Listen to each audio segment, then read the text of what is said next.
Cliff Taylor is a fellow I met 4 or 5 years ago. He started coming into Crescent Moon and kind of rejuvenated his writing life. He found out that over time we kept calling him storyteller, and he finally realized he was. And this year, by golly, South Dakota State University invited Cliff up to their event a couple of weekends ago. He got to be one of the men of the hour. He got to give an address. He had a little stipend, and he was named South Dakota's new emerging native artist of the year. Cliff Taylor.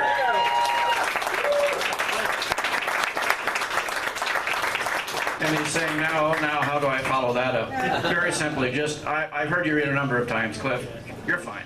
Just get up and read and talk and ask questions, and we'll all be good. So, Cliff Taylor.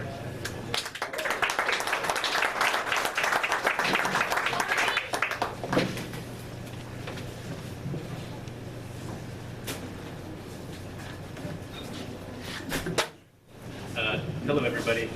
I'd like to thank Rex for inviting me to be a part of this, and it's been a while since I've come to Mojave as well. I guess I'm going to read some poems. My name is, or introduce myself maybe. My name is Cliff Taylor. I'm from Columbus, Nebraska, so I'm a Nebraska native. I'm an enrolled member of the Ponca tribe of Nebraska. I've been into art my whole life. I wanted to be a comic book artist when I was really young, and then as a teenager, I got into like Vonnegut and the Beats and kind of fell under their spell and started really doing a lot of writing. I wrote a lot of fiction, and then like maybe 9 years ago, I started working at this gas station overnights, and I would kind of feel like some good creative vibes come over me while I was at work, and it was really dead. Customers were sparse or whatever. And I wanted to do something with that creative energy instead of just like letting it roll through me, like appreciated and enjoyed, but nothing left afterwards. So I started getting into the habit of writing some poems. And now I've been writing poems at work for 9 years. And it's like just been a tremendously awesome and beautiful gift to have this poetry and the practice of writing poems kind of sneak into my life through the back door of my third shift job at the gas station. I write a lot of Indian poems because I'm an Indian guy, and I like to read Indian poems, and like a lot of art and movies and everything, there doesn't seem to be enough Indian stuff, so I love my people, so I want to contribute to hopefully the small growing pile/mountain of Indian poetry, literature, movies, and creative works of all kinds. So I'll read some of these poems, and then I have a little memoir excerpt that I'll read at the end. This first poem is called Dog Soup. What important stories do you have to tell? She hands me a bowl of the dog soup, and I pass it on to the person sitting next to me. I keep handing off hot bowl after hot bowl until everyone has one, and I'm blowing on mine to cool it off. I think about her question. I think about all of us wild young things in Columbus wanting to be artists. I think about the painful distance and the painful nearness of the past. I think about putting my hands on the Sundance tree and praying alone there in the dark. She hands me half of her fry bread. I dip it into my soup and take a big soggy bite. Kind of savor it for a second, actually. I think untold stories are probably the greatest source of pain in the Indian person's soul. She bumps me with her elbow and smiles in that kidding but not really sort of way. Then she says, "So, what do you think?" This next poem,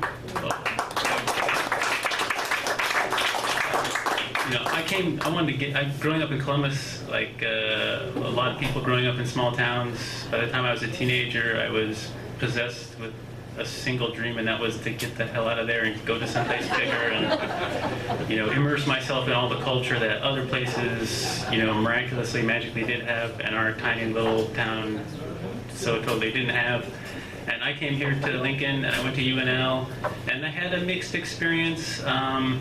Nothing to do with the college, more with just what was going on inside myself. And actually, so after a year and a half, I kind of dropped out to go on some sort of, different journey, different educational journey. And I went to work at a truck stop, and when I was 20 years old, and this is kind of from that time period. And it was a good time period because I felt like I was beginning to get a pretty strong sense of where my passions and my purpose and what I wanted to do with myself was located. But I didn't yet have so much adulthood burdening me down and competing for my time. And it was just kind of a beautiful in-between time in my life. It's called Alaska. It meant a lot to me when that Indian truck driver came into the truck stop. I was cooking there at the time, working the graveyard shift. I didn't know anything about being Indian.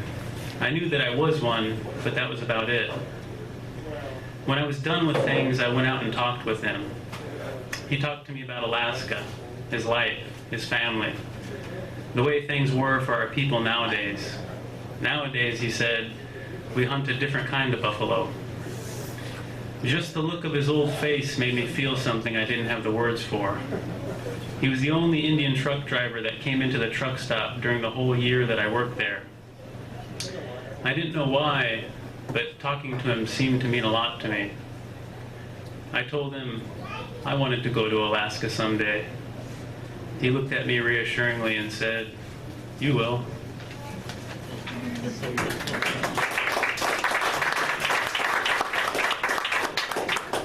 I guess part of the journey of my life, so that poem was when I worked at a truck stop and I was 20 years old, and he was the only Indian truck driver that ever came in there, and I worked the third shift there as well.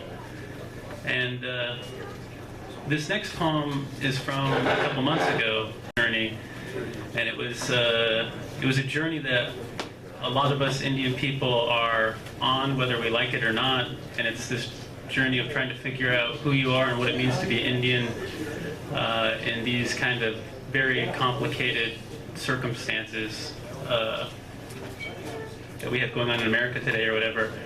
And so in my 20s, I spent like about 10 years kind of, traveling and road tripping and going to ceremonies and getting involved in the culture and kind of basically really immersing myself and throwing myself into the culture. It was a great experience, and I kind of wanted to try to answer for myself a lot of the questions that I felt like were kind of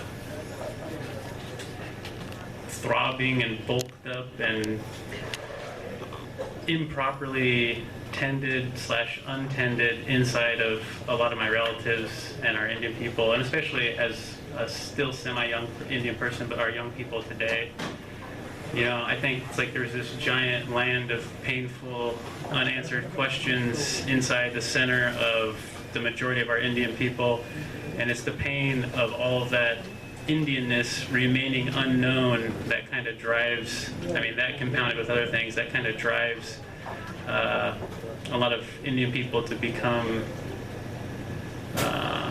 kind of what non-Indians stereotypically think of them as, drunks and alcoholics and that whole world of problems or whatever. And so in my 20s, I got involved in the Sundance, and I went to sweats all the time, stuff like that, and I started talking to lots of older people, and started talking to lots of people who had been involved in practicing our culture for the sake of helping our people for, their whole life and decades and stuff like that. And so I learned some things, I guess. And this poem is from a couple months ago. It's called "The Run." Driving 15 hours from Lincoln to Cheyenne River, one new windshield wiper picked up at one gas station, one jump start at another, and then some Indians pushing us out of a snowy ditch in the middle of nowhere, all to reach the run. My brother and a handful of others running 180 miles to honor the massacred and the survivors of Wounded Knee. My friend and I get into an argument over gangster rap, and I burst into thick, sticky anger. We move slowly down the road with a caravan of other supporters, maybe 10 or 11 other vehicles. I'm gonna run, I say, needing to get out of the car, not wanting my anger to pour over onto my sweet friend. You are? In my winter coat and jeans, I run with 3 other runners in the utterly silent South Dakota night. A guy in a gray hoodie tells a story about children who died nearby, of their wounds from the massacre, their ghosts shattering his back windows 3 times before he fed them. They just wanted someone's attention. My brother runs up beside me, hands me a staff. I keep running in the dark, surrounded by a vastness of space and earth. One heavy-breathing Indian in a pack of unkillable others. And a couple of years ago, my friend's cousin started this run, and it's like a 180-mile run from the Wounded Knee massacre site to this Takini school. I'd never heard of it, but it was to honor the people who survived Wounded Knee and the people who didn't, and it was pretty powerful to see, like, I mean, kind of our culture at work in our people today, just like young people still coming together, young people still feeling things deeply enough that they want to participate in running 180 miles across a bunch of snowy back roads for the sake of their people, for the sake of their ancestors. And it was a pretty cool thing to participate in, and it just showed me that like it showed me what a lot of people don't know, and that's that our people are, you know, profoundly alive. We're profoundly still here. You know, there's not a piece of America that hasn't been walked on by Indian feet for thousands of years, that didn't have an Indian identity, an Indian name, that didn't live in untold Indian memory tracks for thousands of years. And all that stuff is still here. It's soaked into the ground, it's seeped into the ground, you know, and it's a two-way street. So the ground and everything that this land in is soaked up into us and seeped up into us, and we still carry a lot of that stuff, and that's what our culture is. It's an extension of this kind of earth. We're the earth's thinking, we're the earth's dreaming, we're the earth's consciousness, and we're still here. Let's see.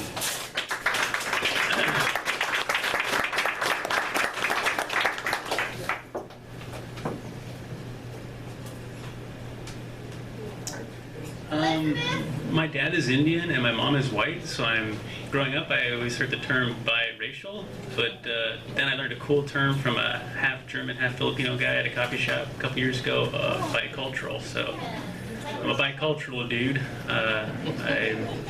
I'm white and I'm Indian, and I'm American cultured and I'm Indian cultured.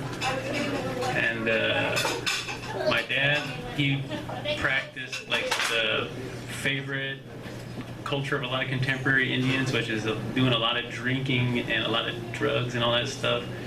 But my mom, she was like, I spent the first 5 years of my life growing up on the college at the Wayne State campus with my mom. They had special dorms for single moms, and my mom got her teaching degree.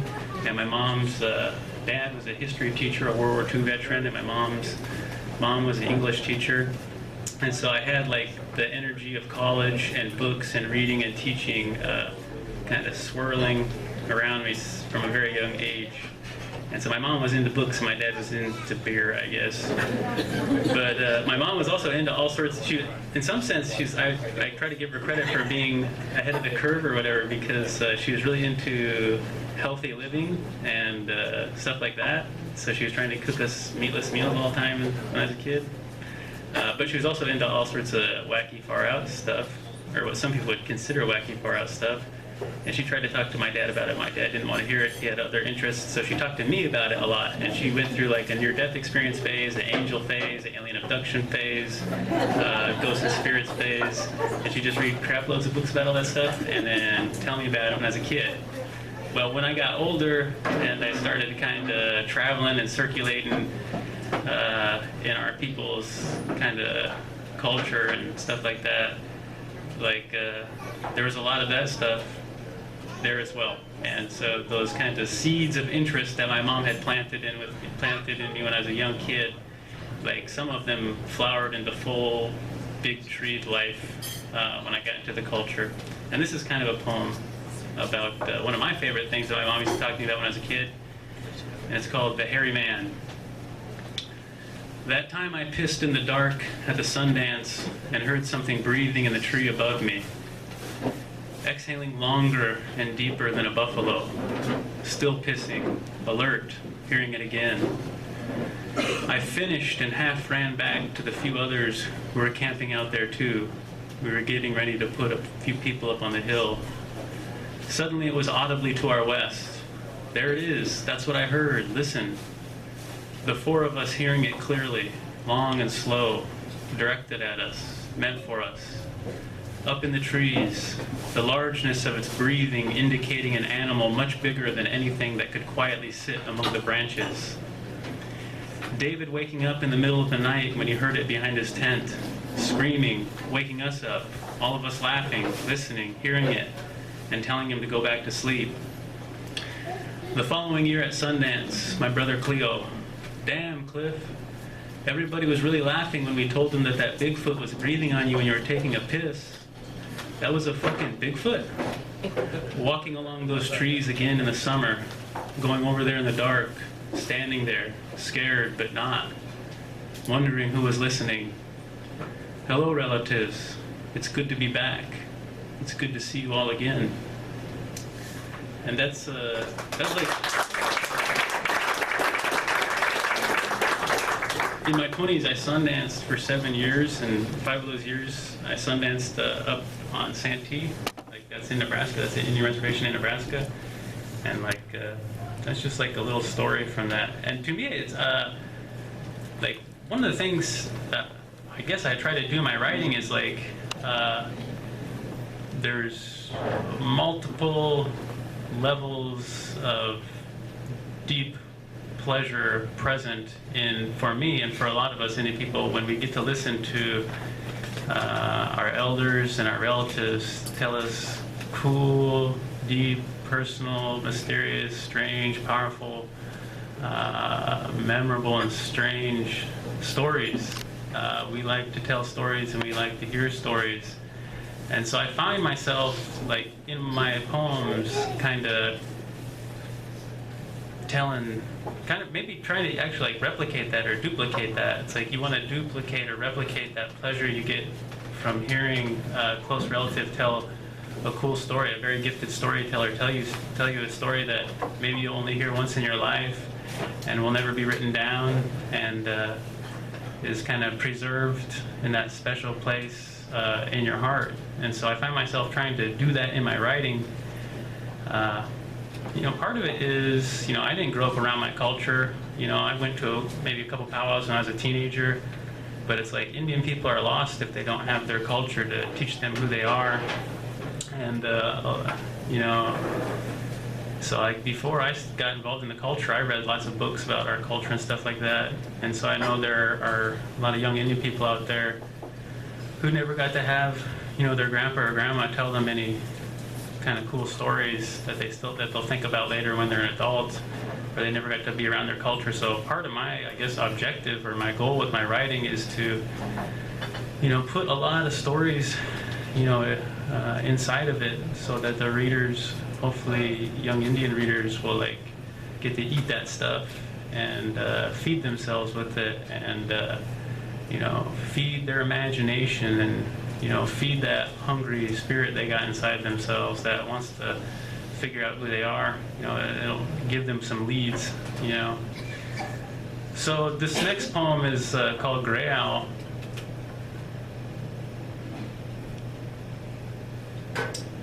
And let's see, like, he was one of these street Indians that lived downtown for a lot of years, and I'd known him for a long time. And I guess I'll just read the poem. 1. Gray owl is dying. Gray owl is dying. Gray owl is dying. 2. I wake up. Hope the woman taking care of Gray owl hasn't called me back, because it's my day off, and really I'd rather go to the coffee shop than go to visit this man who I haven't hung out with in 6 or 7 years. 3. It'd mean a lot to Robert, to me, if you could come and visit him. 4. Come over. I'll cook us some of my incredibly bad fry bread and maybe some buffalo burgers. All right. We'll see you in about 20 minutes. 5. I drive out to the edge of Lincoln, to a house in the country. Hannah comes out. We hug. Robert's right over here, she says, sitting under these trees. 6. Robert Grail has stage 4 lung cancer. He was diagnosed in June. It's now September. When he got out of prison 8 or 9 years ago, we met and became friends, road tripped, went to sweats and ceremonies together. Then he went back to his old ways. We had a falling out, and he spent the last 6 years living and drinking on the streets, except for different periods when Hannah sets him up with an apartment and pays the rent for him for a while. He's from Fort Thompson. He's 64 years old. 7. What's up, Grail? I pull a chair over beside him. There's a tube coming out of his shirt into a bag where his infected lung is draining out. He's smoking. When he talks, I can barely hear him. 8. He talks in half whispers. A tear runs down his face. We talk about old friends. Should I sing a couple songs then, or what?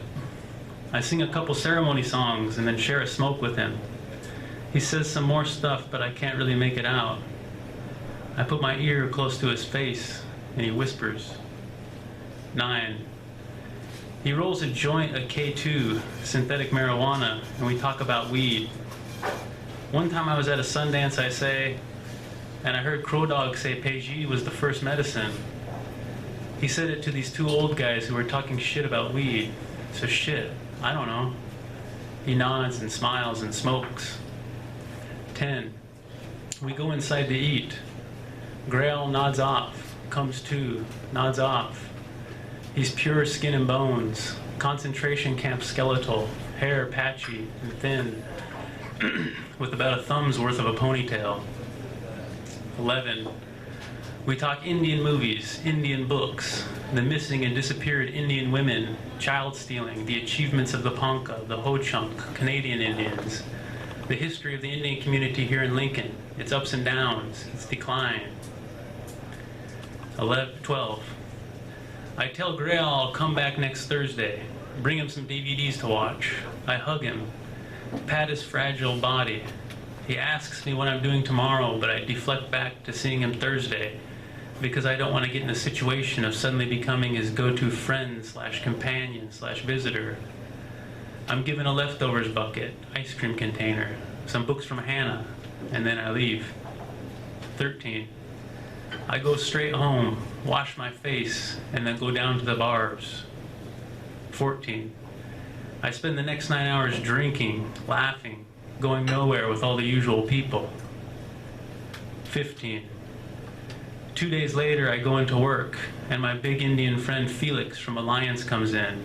Did you hear, he says, smiling, always smiling. What, I say. Old Grail passed away 5 hours ago. What, I say. Yep, Felix says.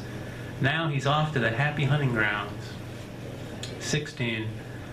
I talk with another street Indian who confirms this for me. They're going to cremate him and spread his ashes up in Fort Thompson, she says. There's not going to be any service for him. 17. A skinny guy from my hometown drops off a marijuana cookie. Grail and I's conversation had spilled into my Thursday night bar talk with this guy, and now he's hooking me up. Thanks, man, I say, slipping him a $10 bill. Thanks. 18. I pray for Grail, think about his passing in disbelief. Felix orders us a pizza. When everyone finally leaves, I think back to the song I was singing to myself on my walk to the bars that Thursday night. 19. The song. Grail's dying, Grail's dying, Grail's dying. 20. The next night, Sunday night, tonight, I write this poem for Grail. Rest in peace, Brother Grail. This one's for you.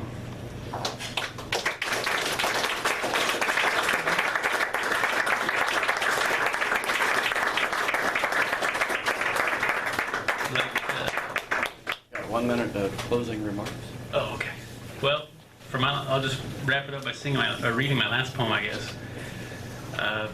This poem is like a love poem to a brother. Instead of whatever. Coming back from Sundance. Every time I hear this song, I think of the two of us coming back from Sundance. We were some wild motherfuckers. How many other sons of Columbus, Nebraska do you think of Sundance? None. Probably just the two of us. Ha! Remember how packed my car was? My staff stretching from one corner of the front windshield to the opposite corner of the back windshield? Chain smoking those generic menthols Susan from Oklahoma handed us during her giveaway? Back windows bulging, front windows down? We were bringing something back to the soul of America. Take that, motherfuckers. We weren't expected to even survive, and yet there we were, dancing under the tallest tree in the Western Hemisphere with our pegs stuck in our chests. From Niobrara to Norfolk, Norfolk to Columbus, then on to Lincoln. When I hear this song, I think of the two of us coming back from Sundance. One of the most special days of my life, because I spent it with you. One day our spirits will be wandering lazily through the beautiful knee-deep waters of the Loop, and I promise you, I'll bring up this day and ask if you remember it. I bet you'll clutch your chest and double over like you've been shot. I know you. I'll make a sound and act like I've been shot too. And we'll let the Loop carry us off as we laugh and remember and rejoice in all the fine days we've had together. Thanks, guys.